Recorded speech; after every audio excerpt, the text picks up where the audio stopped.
ನಮಸ್ತೆ ಫ್ರೆಂಡ್ಸ್, ಇವತ್ತು ನಾನು ಸಾಬೂದಾನ ವಡೆ ರೆಸಿಪಿ ಶೇರ್ ಮಾಡ್ತಾ ಇದ್ದೀನಿ. ಇದು ಒಂದು ವಾರ ಹಾಳಾಗುವುದಿಲ್ಲ. ಒಂದು ಸಲ ಮಾಡಿಟ್ಕೊಂಡ್ರೆ ತುಂಬ ಬೇಗ ಮಾಡ್ಕೊಳ್ಬೋದು ಹಾಗೂ ಟೇಸ್ಟ್ ಅಂತೂ ತುಂಬ ಚೆನ್ನಾಗಿರುತ್ತೆ. ನೋಡಿ, ಮೇಲ್ಗಡೆ ಕ್ರಿಸ್ಪಿ, ಒಳಗಡೆ ಸಾಫ್ಟ್ ಆಗಿ ಈ ಸಾಬೂದಾನ ವಡೆ ಮಾಡ್ಕೊಳ್ಬೋದು. ನೋಡಿ ಎಷ್ಟೊಂದು ಚೆನ್ನಾಗಿ ಕಲರ್ ಬಂದಿದೆ ಅಂತ. ಈ ಸಾಬೂದಾನ ವಡೆ ನಾನು ಇಡ್ಲಿ ಪಾತ್ರೆಯಲ್ಲಿ ಮಾಡ್ತಾ ಇರುವುದು. ತುಂಬಾ ಚೆನ್ನಾಗಿರುತ್ತೆ, ಟೇಸ್ಟ್ ಅಂತೂ ಸೂಪರ್ ಆಗಿರುತ್ತೆ.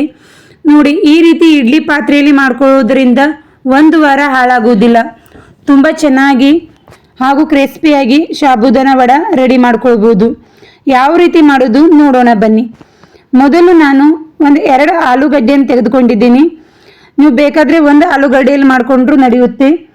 ಇದನ್ನು ನಾನು ತುರಿದು ನೀರಿನಲ್ಲಿ ಹಾಕಿ ಇಟ್ಕೊಂಡಿದ್ದೀನಿ. ನೀರಲ್ಲಿ ಹಾಕಿ 1-2 ಸಲ ತೊಳ್ಕೊಂಡ್ರೆ ಸಾಕು. ನೋಡಿ, ನಾನು ಸಣ್ಣ ಸೈಜಲ್ಲಿ ಮಾಡ್ಕೊಂಡಿದ್ದೀನಿ. ನೀವು ಬೇಕಾದರೆ ದೊಡ್ಡ ಸೈಜಲ್ಲಿ ಮಾಡಿಕೊಂಡ್ರೂ ನಡೆಯುತ್ತೆ. ಇವಾಗ ನಾನು 1 ಕಪ್ ಸಾಬೂದಾನ ತೆಗೆದುಕೊಂಡಿದ್ದೀನಿ. ಈ 1 ಕಪ್ ಸಾಬೂದಾನದಲ್ಲಿ 2-3 ಸ್ಪೂನ್ ಸಾಬೂದಾನ ಮಿಕ್ಸರ್ ಜಾರಿಗೆ ಹಾಕೋತಾ ಇದ್ದೀನಿ. ನೋಡಿ, ನಾನು ಕೈಯಿಂದನೇ ಹಾಕೋತಾ ಇದ್ದೀನಿ. ಇಷ್ಟೊಂದು ಹಾಕಿ ಪೌಡರ್ ರೀತಿ ಮಾಡ್ಕೊಳ್ಬೇಕು. ತುಂಬ ಏನು ಪೌಡರ್ ರೀತಿ ಇಲ್ಲ, ಸ್ವಲ್ಪ ತರಿ ಆಗಿದ್ದರೆ ಸಾಕು. ನಾನಿಲ್ಲಿ 1 ಕಪ್ ಶೇಂಗಾ ಬೀಜ ತೆಗೆದುಕೊಂಡಿದ್ದೀನಿ. ಇದು ಹಸಿ ಶೇಂಗಾ ಬೀಜ. ಇದನ್ನು ಮಿಕ್ಸರ್ ಜಾರಿಗೆ ಹಾಕಿ ಈ ರೀತಿ ಪುಡಿ ಮಾಡಿ ಇಟ್ಕೊಳ್ಬೇಕು. ನೋಡಿ, ಈ ರೀತಿ ಪುಡಿ ಮಾಡಿ ಇಟ್ಕೊಂಡ್ರೆ ಸಾಕು. ಒಂದು ಪಾತ್ರೆಗೆ ಸಾಬೂದಾನ ಹಾಕೋತಾ ಇದ್ದೀನಿ. ಅದೇ ರೀತಿ ಆಲೂಗಡ್ಡೆಯನ್ನು ಹಾಕೋತಾ ಇದ್ದೀನಿ. ಈ ಆಲೂಗಡ್ಡೆಯಲ್ಲಿರುವ ನೀರನ್ನು ಹಾಕೊಳ್ಳೋಕೆ ಹೋಗಬೇಡಿ. ಆಲೂಗಡ್ಡೆ ಮಾತ್ರ ಈ ರೀತಿ ಪ್ರೆಸ್ ಮಾಡಿ ಆಲೂಗಡ್ಡೆ ಹಾಕೊಳ್ಳಿ. ನೋಡಿ, ಇವಾಗ ಇದಕ್ಕೆ ಶೇಂಗಾ ಬೀಜದ ಪುಡಿ ಹಾಕೋತಾ ಇದ್ದೀನಿ. ಮತ್ತು ಇದಕ್ಕೆ ಸಣ್ಣದಾಗಿ ಕಟ್ ಮಾಡಿರುವ ಹಸಿಮೆಣಸಿನಕಾಯಿ, ಸಣ್ಣದಾಗಿ ಕಟ್ ಮಾಡಿರುವ ಕೊತ್ತಂಬರಿ ಸೊಪ್ಪು ಹಾಕೋತಾ ಇದ್ದೀನಿ. ನೋಡಿ, ಕೊತ್ತಂಬರಿ ಸೊಪ್ಪು ಹಾಕಿದ ನಂತರ 1 ಸ್ಪೂನ್ ಜೀರಿಗೆ ಹಾಕೋತಾ ಇದ್ದೀನಿ. ಮತ್ತು ರುಚಿಗೆ ತಕ್ಕಷ್ಟು ಉಪ್ಪನ್ನು ಹಾಕೋತಾ ಇದ್ದೀನಿ. ನೀವು ಉಪ್ಪು ನೋಡಿಕೊಂಡು ಹಾಕ್ಕೊಳ್ಳಿ. ನೋಡಿ, ಇದನ್ನೆಲ್ಲ ಹಾಕಿದ ನಂತರ ನಾವು ಮಿಕ್ಸರ್ನಲ್ಲಿ ಸಾಬೂದಾನ ಪೌಡರ್ ಮಾಡ್ಕೊಂಡಿದ್ದೀವಲ್ಲ, ಅದನ್ನು ಹಾಕೋತಾ ಇದ್ದೀನಿ. ಇದು ಹಾಕಿದ ನಂತರ ಚೆನ್ನಾಗಿ ಮಿಕ್ಸ್ ಮಾಡಿ ಕಲಿಸ್ಕೊಳ್ಬೇಕು. ಇದಕ್ಕೆ ನೀರೇನು ಬೇಕಾಗುವುದಿಲ್ಲ, ಆಲೂಗಡ್ಡೆಯಲ್ಲಿರುವ ನೀರೇ ಸಾಕಾಗುತ್ತೆ.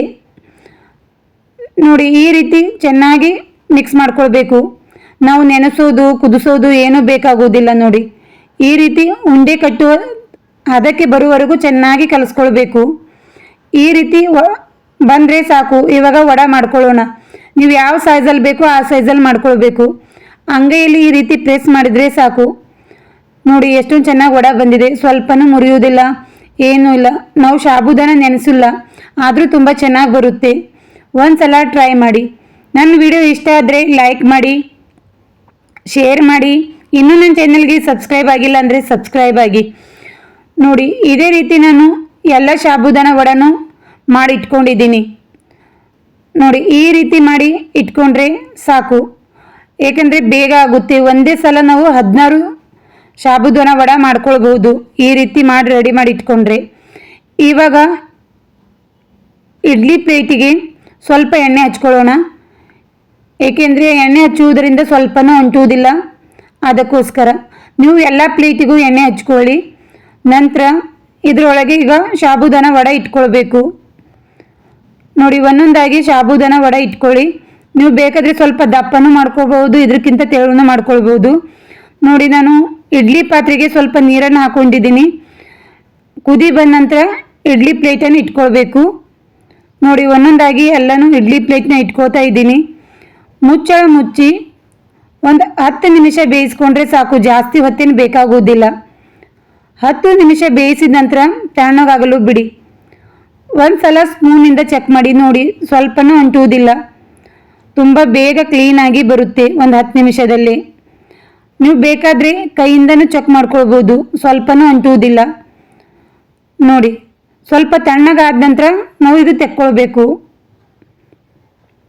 ನೋಡಿ, ಸ್ವಲ್ಪ ತಣ್ಣಗಾದ ನಂತರ ಸ್ಪೂನು ಬೇಕಾಗುವುದಿಲ್ಲ. ನೋಡಿ, ಎಷ್ಟು ಅಂಟುವುದಿಲ್ಲ, ತುಂಬ ಬೇಗ ಬರುತ್ತೆ. ಹಬೆಯಲ್ಲಿ ಮಾಡುವುದರಿಂದ ತುಂಬ ಸಾಫ್ಟಾಗಿ ತುಂಬ ಚೆನ್ನಾಗಿ ಉಬ್ಬಿ ಬರುತ್ತೆ.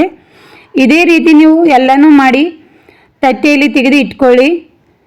ತುಂಬ ಬೇಗ ತೆಗೆದುಕೊಳ್ಬೋದು, ಮುರಿಯುವುದಿಲ್ಲ, ಅಂಟುವುದಿಲ್ಲ, ತುಂಬ ಚೆನ್ನಾಗಿ ಬರುತ್ತೆ.